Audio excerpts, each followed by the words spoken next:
What is up mga ka-GNML? For today's video, naami karon diri sa Michelle's Boutique, located na po diri sa Barangay Luna.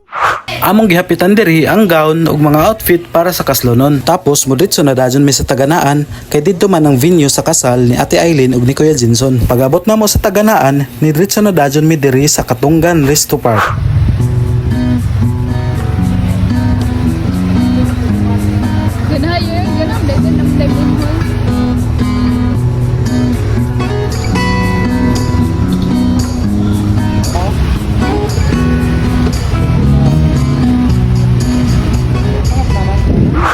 Hi guys, dami ron sa Katunggan Resto Char.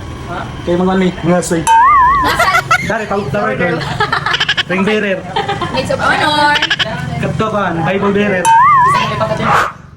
Pagkahuman na tambay dito sa kwarto, tapos nakahuman na po magplastar sa mga gamit, nisuroy na dajon mi sa hongkasi na sa imyat diri sa ilang hanging bridge. Arang ka maazo sa hong paglakaw-lakaw diha, pag-abot di sa unahan, kusog man day muuyog ning hanging bridge. Kulbaan gyapon mig balordos.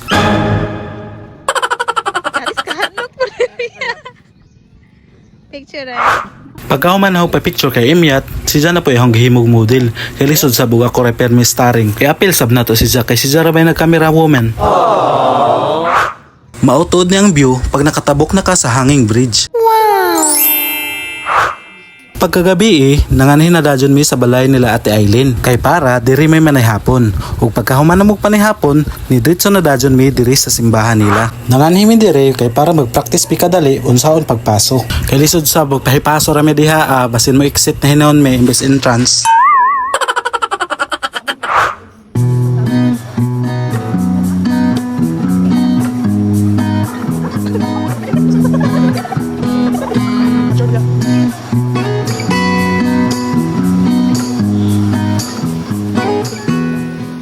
Pagkabuntag, gi-prepare na dajon ni Ate Aileen ang mga souvenirs para ihatag niya sa mga guest ug mga ninong ug ninangs. Pagawasab na ho, nakitaan dajon po ni Naho ning nagpicture-picture aning sandal sa bride. Ug sa dihang, si Jericho man ning assistant photographer. Grabe ba nig talenting bata Grabe ba kadaghan? Pagkahuman na mo pamahaw, nag-start na dajon mi sa among pictorial. Pero, waya na ko ka-video, kay na-busy naman lagi mi. Tapos pagkahuman na mag-pictorial adto, nag-change outfit na pod mi. Amo na po dajon gisuot ang among final attire. Pasintabi na lamang po diha sa akong kinakusgang bakos o kanang susi sa motor. Pagkahuman na mo pang giilis, another pictorial na sab. Grabe, manggajud mi ani mo raman make the grooms and the three idiots.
Ug mauto no ang mga patikim sa mga panghitabo sa kasal ni Ate Aileen ug Kuya Jinson. Ang giridi na dajon mitanan kay mag family picture na sab before mi moadto sa simbahan. Maora to guys, see you sa next part. Thank you for watching.